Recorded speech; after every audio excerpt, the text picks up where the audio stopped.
तो hello and welcome दोस्तों। आज हम लोग मॉडल पेपर का 2 करने वाले हैं। मॉडल पेपर 2 करने वाले हैं। जैसे कि मैंने आपको कल बताया था मॉडल पेपर जब 1 सॉल्व कर रहे थे उसमें कि इसके बिहान पहले मैं मॉडल पेपर 2 सॉल्व करवा दूंगा। तो चलिए आज हम लोग मॉडल पेपर 2 करने वाले हैं। और जैसे कि आप लोग को पता चल ही गया, जैसे मॉडल पेपर 1 सॉल्व करवाए थे तो पहला क्वेश्चन हम लोग को ऑब्जेक्टिव में रहेगा, जिसमें 1 से 7 फिजिक्स में 1 से 70 क्वेश्चन रहेंगे। इसमें से 35 से हमको आंसर करना होता है। ठीक है, चलिए हम लोग अब आंसर करना शुरू करते हैं। ठीक है, 70 में से 35 ही आंसर करना है। ठीक है, वैसे मैं आपको बता रहा हूँ, इसी कारण मैं 70 में 70 करूँगा। ठीक है, और हो सके तो मैं इसका सब्जेक्टिव भी करवा दूंगा। सोचूंगा इसी वीडियो में सब्जेक्टिव करवा दूँ। ठीक है, पहले इसको कर लेते हैं हम ऑब्जेक्टिव को। देखिए, torque acting on dipole on electric field, इसका देखिए करवा दिए हुए QE हो जाएगा, ऑप्शन ए हो जाएगा। ठीक है, आते हैं हम लोग दूसरे नंबर क्वेश्चन पे। The electric sum of current meeting at a point electric circuit becomes zero, ये किरचॉफ लॉस का फर्स्ट नियम है। ठीक है, अब आते हैं हम लोग क्वेश्चन नंबर 3 पे। The density of metal is D and SP, the resistance is R, it is in the form of wire whose length is I and resistance is R, the resistance mass of metal should be, देखा जो है option ए EL² D/R हो जाएगा। ठीक है, आते हैं EMF of cell major, इसका आप सबको याद होगा, इम्पोर्टेंट भी है थोड़ा सा, ये सबको याद भी होगा और इसे हर एग्जाम में आता है। माफ कीजिएगा। चलिए, the EMF of cell is measure by potentiometer. ठीक है, ऑप्शन डी हो जाएगा इसका। उम्मीद करते हैं आप लोग को ये सब दिख रहा होगा, अगर नहीं दिख रहा होगा तो थोड़ा सा क्वालिटी अपना बढ़ा दीजिएगा। ठीक है,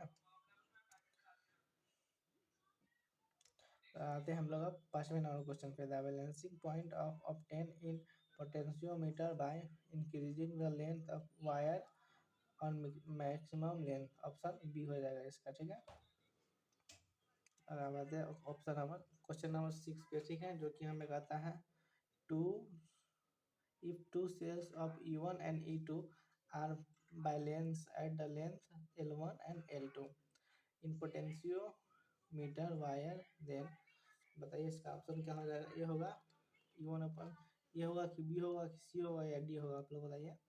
इसका राइट आंसर है B, E1/E2 equal to L1/L2। ठीक है, आते हैं हम लोग क्वेश्चन नंबर 7 पे। ठीक है, the phase difference between current and EMF in condition of resonance is, देखिए इसका आंसर आप लोग देने से पहले इसके क्वेश्चन को एक बार फिर से यानी अच्छे से देख लेना है। ठीक है, यहाँ पे क्वेश्चन क्या कह रहा है, the phase difference between current and EMF in the condition of resonance, इसका क्या हो जाएगा, 0 हो जाएगा, यानी ऑप्शन डी हो जाएगा। आते हैं हम लोग 8वें नंबर क्वेश्चन पे, जो कि हमें कहता है a copper ring lies in horizontal plane, a bar magnet lies along its axis above the ring, the bar magnet is now released, then इसका क्या हो जाएगा, ऑप्शन ए ही हो जाएगा, acceleration of the bar will be G।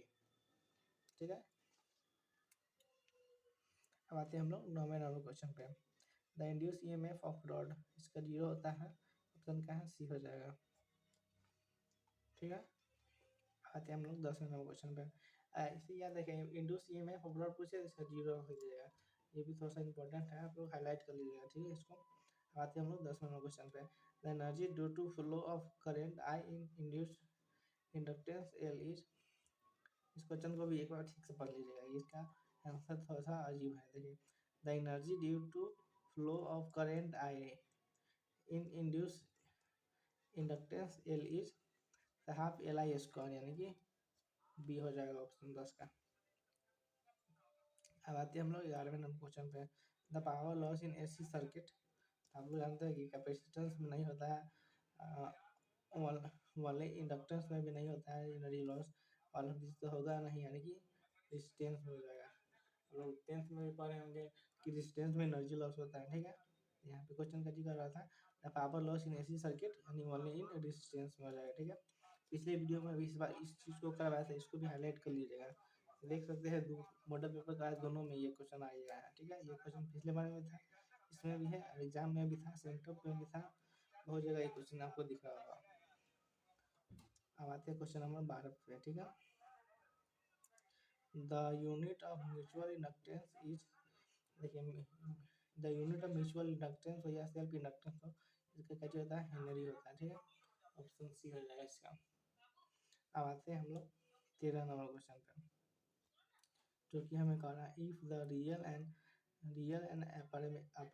apparent power of AC circuit is PT and PA respectively, then power of factor, तो क्या होगा, ये होगा कि बी होगा कि सी होगा कि डी होगा, बताइए। इसका राइट ऑप्शन हो जाएगा हमारे पास ए हो जाएगा। ठीक है, इसको हम लोग एक बार रिवाइज कर लीजिएगा। ठीक है, इसको अच्छे से, हो सके तो एक बार फिर से इसको 2x पर देख लीजिएगा, ताकि आप लोग को याद हो जाए। कम टाइम में ये वीडियो आपके लिए ज़्यादा महत्वपूर्ण रहेगा। ठीक है, फायदेदार भी होगा आपका। 2x में देख लीजिएगा, एक बार फायदा हो जाएगा, आपको याद हो जाएगा।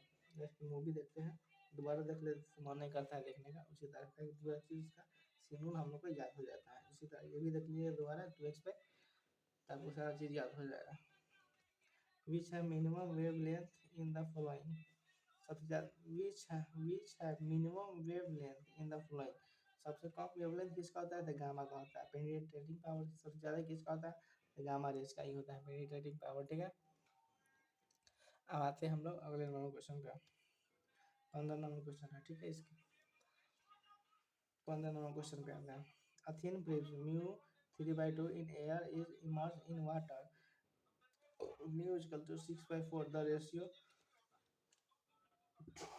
ratio of angle of deviation in both condition will be, इसका आंसर क्या चलेगा, 5/2, यानी कि ऑप्शन सी हो जाएगा ऑप्शन। ठीक है,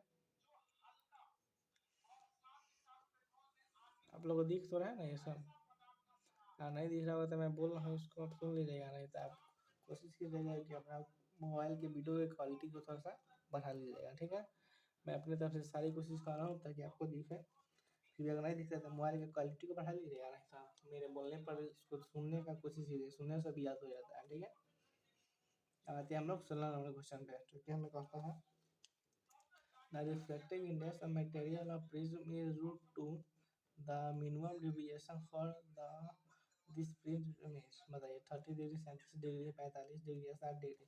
आंसर राइट हो जाएगा डी, 60 डिग्री। ठीक है, अब आते हैं हम लोग 17 नंबर क्वेश्चन पे। चलिए हम आते हैं 17 नंबर क्वेश्चन पे। ठीक है, जिसको कि 17 नंबर क्वेश्चन हमारे हमें क्या चीज कहता है, the cause of coloured of thin film, the cause of coloured thin prism, thin prism माने इंटरफेरेंस से होता है, यानी कि ऑप्शन बी हो जाएगा। ठीक है, ये सारे क्वेश्चन सब मुझे याद है, आप सोचिएगा एक भी क्वेश्चन गलत नहीं मिलेगा आपको। ये सब चीज इस वीडियो से पहले बहुत मेहनत लगता है, वीडियो से पहले सारे क्वेश्चन को देखना पड़ता है, क्या सही है क्या गलत है, एक बार अध्ययन करना पड़ता है, उसके बाद जाके मैं ये वीडियो आप लोग के सामने लाता है। ठीक है, तो हो सके ज़्यादा से ज़्यादा शेयर कीजिएगा, लाइक कीजिएगा। ठीक है, ताकि हम लोग को मोटिवेशन मिले, इससे अच्छा और अच्छा वीडियो बना के लाएंगे आप लोग के लिए। ठीक है, आप लोग को भी इससे फायदा होगा। चलिए आते हैं हम लोग 18 नंबर क्वेश्चन पे। And the radius of curvature of double convex lens is 20 centimeter and mu is equal to 1/5, then the power then its power is 5 diopter, 10 diopter, per each diopter, 20 diopter। इसका जो रहेगा 5 diopter हो जाएगा, option A. अब आते हैं हम लोग 19वें नंबर क्वेश्चन पे। ठीक है, the vertical section of cornea is not symmetrical about their axis, the defect of vision in eyes is called, आप लोग बताइए इसका क्या होगा। ऑप्शन ए होगा शॉर्ट साइटनेस, या ऑप्शन बी होगा हाइपर मायोपिया, या ऑप्शन सी प्रिस्बायोपिया, या ऑप्शन डी एस्टिमेटिज्म। ऑप्शन डी हो जाएगा इसका एस्टिमेटिज्म। ठीक है, आते हैं हम लोग 20वें नंबर क्वेश्चन पे। The radius of curvature of plane mirror is, plane mirror का रेडियस का जो होता है इन्फिनाइट होता है, यानी कि ऑप्शन ए में है। ठीक है, ऑप्शन ए हो जाएगा इसका सही। अब आते हैं हम लोग 21वें नंबर क्वेश्चन पे, जो कि हमें कह रहा है the ratio of intensity of two wave is 9:1, the producer interference the ratio of maximum and minimum intensity will be 4:1। ठीक है, ये क्वेश्चन नया क्वेश्चन है। ठीक है, तो मॉडल पेपर आई है, आप ये तक आप लोग ये नहीं पढ़ेंगे कहीं पर भी। यहाँ पे थोड़ा सा इसको तो गौर से देख लीजिएगा। ठीक है, मैं इसको हाईलाइट तो नहीं कर रहा हूँ, फिर भी देख लीजिएगा आप लोग। ठीक है, मैं इसको फिर से पढ़ देता हूँ। The ratio of intensity of two waves is 9:1 produce interference. The ratio of maximum and minimum intensity will be 4:1। ठीक है, तो आप लोग थोड़ा सा याद कर लीजिएगा। ठीक है, अब आते हैं हम लोग 22वें नंबर क्वेश्चन पे, जो कि हमें कहता है if the frequency of photon incidence on the metallic surface becomes double it, then maximum kinetic energy of emitting electrons will be more than double, यानी कि ऑप्शन बी हो जाएगा इसका। ठीक है, और आप लोग भी क्वेश्चन को याद खुद सोचिएगा कि माइंड में रट आ जाएगा, रट आ जाएगा, रट आ जाएगा। ठीक है, तो आप माइंड में ये बैठ जाएगा। ठीक है, अब आते हैं 23 नंबर क्वेश्चन पे। The photo electric effect supports wave nature of light, यानी ऑप्शन ए हो जाएगा। ठीक है, अब आते हैं 24 नंबर क्वेश्चन पे। The electron in hydrogen atom comes from third orbit to second orbit, then in then release energy is, इसका आप लोग कमेंट में जरूर बताइएगा, मैं आपको इंतजार करता रहूँगा कि सब क्या आता है। ठीक है, लेकिन फिर भी मैं इसका आंसर बता देता हूँ। ठीक है, आप लोग कमेंट जरूर कीजिएगा। इसका आंसर हो जाएगा सी, हो जाएगा 1.89 इलेक्ट्रॉन वोल्ट। ठीक है, आते हैं हम लोग 25 नंबर क्वेश्चन पे। The angular momentum of electron in hydrogen atom in lowest energy level is h/2 pi। इसको मैं हाईलाइट कर दूंगा ताकि ये क्वेश्चन पिछले बार भी आया था, बोर्ड एग्जाम में भी आया था, इससे पहले मॉडल पेपर जिसमें करवाया था उसमें भी आया था, फर्स्ट मॉडल पेपर में भी था उसमें। इसमें लोएस्ट एनर्जी था, उसमें एक्सटर्नल एनर्जी था ना, इसके अलावा इसमें h/2 हुआ था, इसमें लोएस्ट एनर्जी लेवल है। ठीक है, तो h/2 पाई हो जाएगा। ठीक है, इसको याद रखिए आप लोग, हो सके तो पिछले में कैसे सेम क्वेश्चन ऐसा ही रहेगा। ठीक है, इसमें खाली कह देगा एक्सटर्नल एनर्जी लेवल, यानी कि h/2 पाई हो जाएगा, लोएस्ट एनर्जी लेवल कह देगा तो h/2 पाई हो जाएगा। ठीक है, इसमें थोड़ा सा ध्यान दीजिएगा, नहीं गड़बड़ होगा, एक लाइन के चक्कर में गड़बड़ा जाएगा आपका। ठीक है, अब आते हैं हम लोग 26 नंबर क्वेश्चन पे। Nuclear reactor the controller rods are made of, option A है आपके पास कैडमियम, ऑप्शन बी है यूरेनियम, ऑप्शन डी है ग्रेफाइट, ऑप्शन डी है प्लेटिनम। आप लोग कमेंट कीजिए, मैं देखता हूँ। और जिसका राइट आंसर क्या हो जाएगा, ऑप्शन ए हो जाएगा कैडमियम। न्यूक्लियर रिएक्टर जो होता है, न्यूक्लियर रिएक्टर कंट्रोलर रॉड्स जो बनाए जाते हैं कैडमियम का होता है। न्यूक्लियर रिएक्टर में कैडमियम कंट्रोलर रॉड्स जो होता है कैडमियम का बनाया हुआ है। ठीक है, अब आते हैं हम लोग 27 नंबर क्वेश्चन पे। विच इज अनस्टेबल, इसमें से कौन सा चीज है जो अनस्टेबल है? इलेक्ट्रॉन स्टेबल है, प्रोटॉन अनस्टेबल है, अल्फा पार्टिकल भी स्टेबल होता है, न्यूट्रॉन अनस्टेबल होता है। ठीक है, ये आप लोग बहुत जगह पढ़े भी होंगे।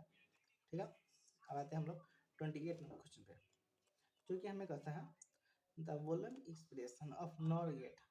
आप लोग हमेशा याद रखिए एंड और नॉट गेट से ऑब्जेक्टिव भी होता है और इसमें सब्जेक्टिव भी होता है। इसमें वॉल्यूम एक्सप्रेशन को शो करना रहता है। ठीक है, इसमें देखिए हमारे पास क्वेश्चन है volume expression of NOR gate is, NOR gate का क्या चीज होता है, वाई प्लस और क्या होता है, Y A plus B equal to Y. ठीक है, और नॉर लगा तो इसमें बार लग जाता है। ठीक है, यानी कि ऑप्शन डी हो जाएगा सही। ठीक है, आते हैं हम लोग अगले क्वेश्चन पे, जो कि हमें कह रहा है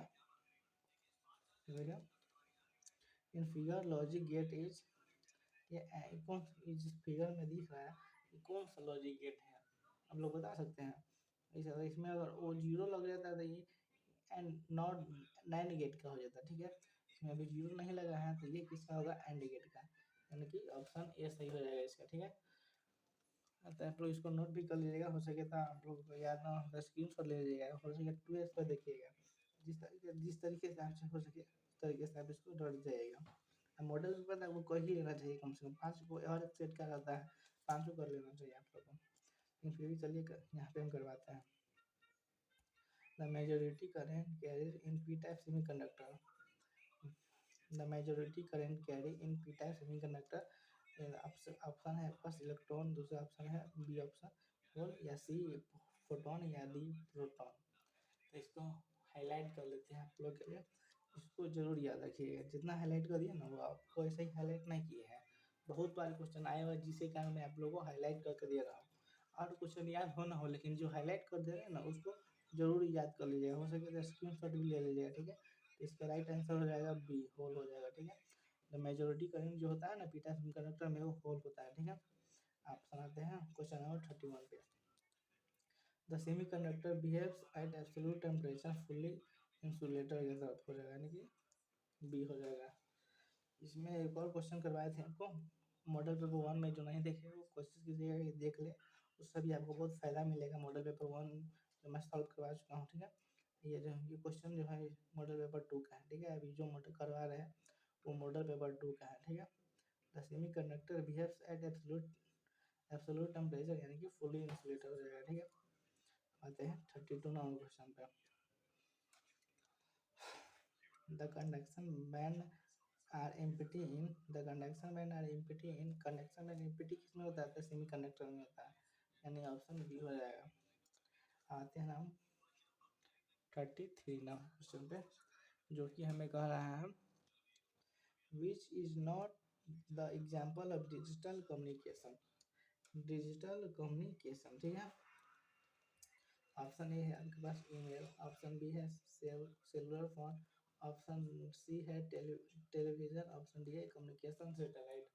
आप लोग बताइए इसका राइट आंसर क्या होगा? तो इसका राइट आंसर क्या होगा? तो इसका राइट आंसर हो जाएगा टेलीविजन, ऑप्शन सी हो जाएगा, ठीक है।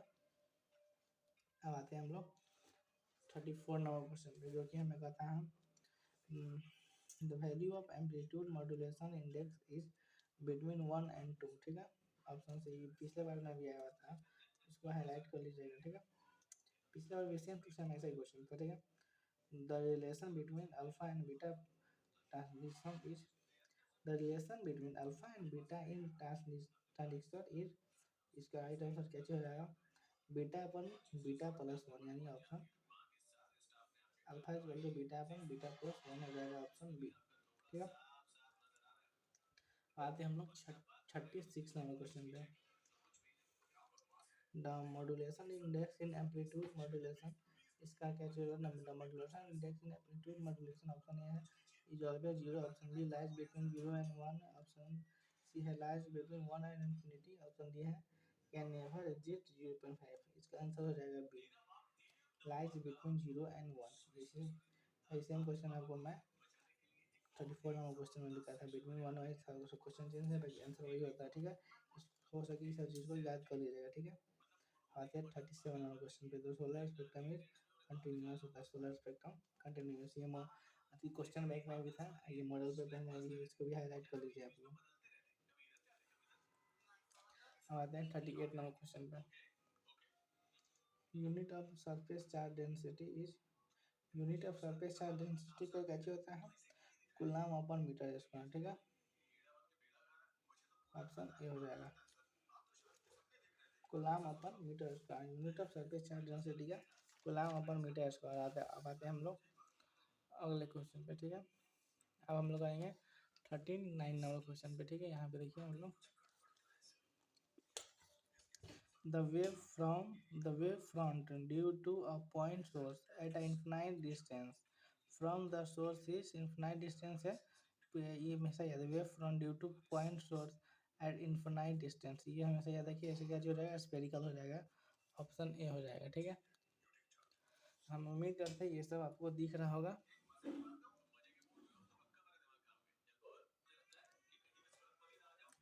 बस क्वेश्चन नंबर 40 है। The distance of ideal ammeter का 0 होता है, ठीक है। एमीटर जो है तब वेरिएशनल, सीधा एमीटर रहता है तब वेरिएशनल, आइडियल एमीटर इसका 0 हो जाएगा, ठीक है। ये भी बहुत क्वेश्चन बहुत बार आता है, ठीक है। इसको भी हाईलाइट कर लीजिएगा आप लोग, बहुत बार नॉर्मली क्वेश्चन है ये, लॉलीपॉप का क्वेश्चन है, हमेशा दिख जाता है, बहुत आसान सा क्वेश्चन है।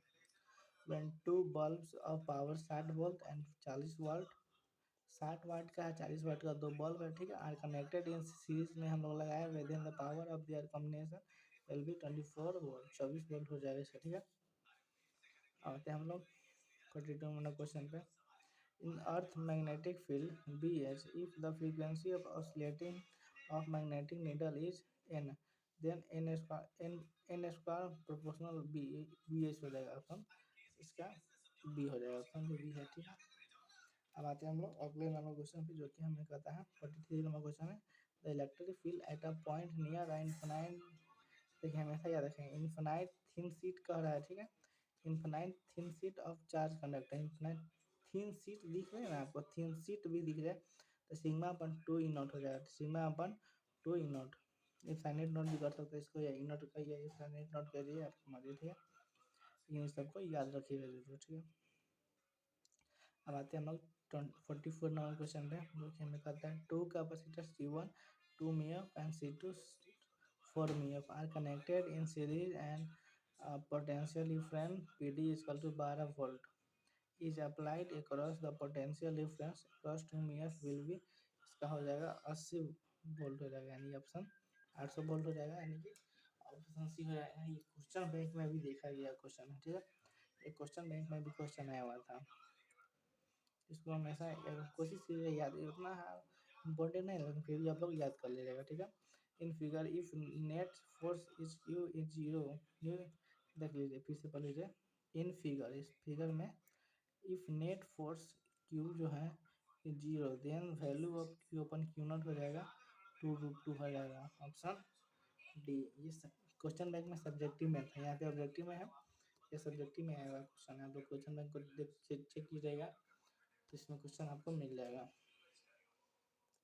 अब ये देखिए क्वेश्चन नंबर 46 है, जो कि हमें कहता है when a body is charge its mass, option A increase decrease remain same, या ऑप्शन डी में इंक्रीज और डिक्रीज, ये ऑप्शन डी सही हो जाएगा, में इंक्रीज और डिक्रीज। ठीक है, अब आते हैं हम लोग 47 नंबर क्वेश्चन पे।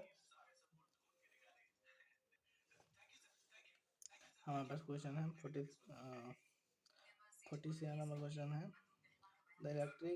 the electric potential due to a small electric dipole at a large distance r from the center of the dipole is proportional to, इसका क्वेश्चन आप लोग हो सके तो फिर से पढ़ लीजिएगा।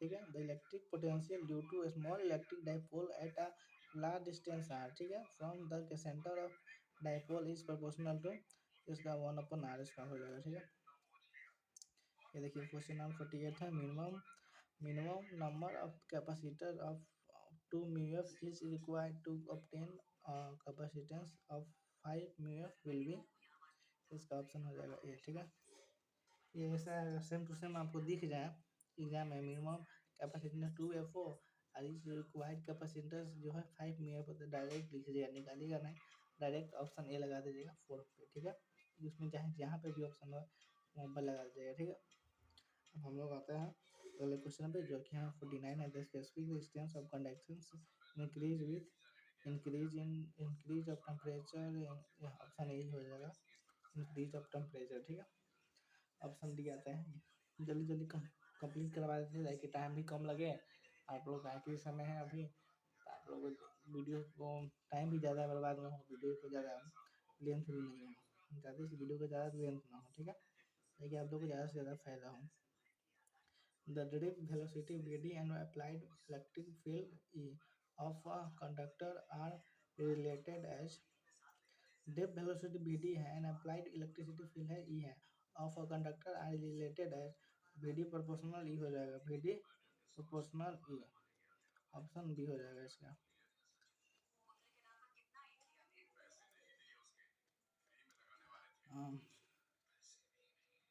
Vd proportional, इसमें भी सेम Vd proportional 8 बी सही है। ठीक है, आते हैं 51 नंबर क्वेश्चन पे। A charge Q moves in a region where electric field is E and magnetic field B, both it is when then force is QE। ठीक है, अब आते हैं हम लोग 52 नंबर क्वेश्चन पे, जो कि हमें कहता है a bar magnet of magnetic moment M is cut into two parts of equal length, the magnetic moment of each part is, अगर एक मैग्नेटिक मोमेंट है इसको 2 पार्ट्स में कट कर देंगे तो इसमें क्या जो होगा M/2 हो जाएगा, तो बिल्कुल राइट आंसर है M/2, ऑप्शन बी। अब आते हैं हम लोग 53 नंबर क्वेश्चन पे, जो कि हमें करा है dimensional formula for 1/2 इनोट e square is identical for that of option ए हमारे पास होगा बी होगा सी होगा डी होगा, आप लोग बताइए। ए है हमारे पास B square upon 2 mu naught, B है हमारे पास 1/2 बी स्क्वायर म्यू नॉट, या option C B square mu naught upon B half B mu naught का होल स्क्वायर। ठीक है, बताइए ऑप्शन ए हो जाएगा इसका राइट। बिना टाइम करवाए जल्दी करवा देते हैं। देखिए आप लोग का टाइम बचे 20 मिनट हो जाएगा, इसका याद रखिएगा। ये बहुत ही इंपॉर्टेंट क्वेश्चन है, ये इसको भी हाईलाइट कर दीजिएगा। ठीक है, बहुत बार आया हुआ क्वेश्चन है ये, जो कि मैं आपको करवा रहा हूँ। मॉडल पेपर कर लेने से आपको सुविधा ज़्यादा हो जाएगा। ठीक है, ये देखिए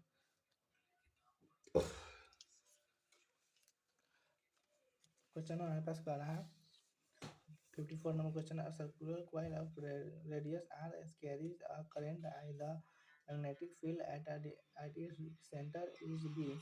At what distance from the center on the axis of coil the magnetic field will be B upon 8? ठीक है, कहते हैं √3/r पे होता है B upon 8। ठीक है, अब आते हैं 55 number question. The magnetic dipole movement is a vector quantity whose direction magnetic dipole movement is a vector quantity direction from south to north होता है, ऑप्शन ए हो जाएगा। ठीक है, आते हैं 56 नंबर क्वेश्चन पे। A wire of magnetic dipole movement m and l is bent into shape of semicircle of radius r.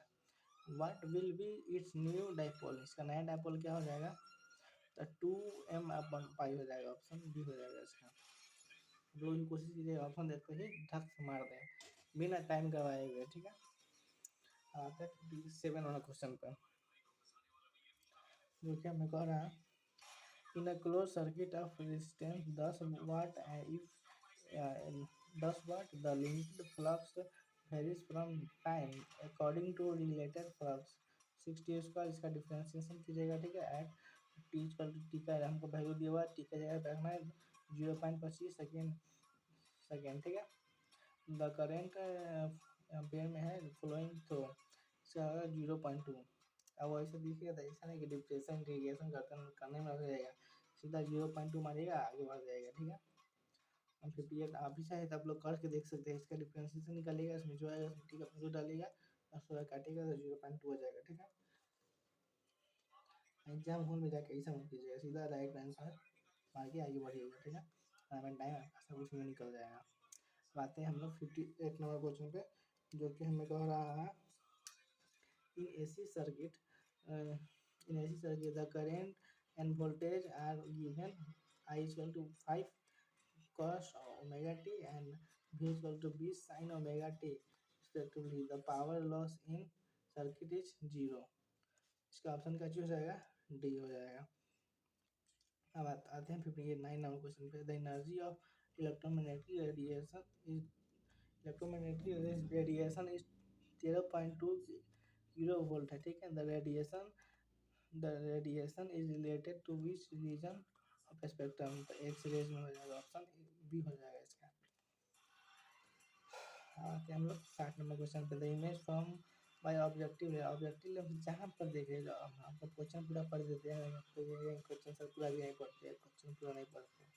देखिए पढ़ देते हैं। The image from by objective lens of a compound microscope. Objective lens से जहाँ पर देख लीजिएगा समझ रियल एंड लार्ज बनेगा।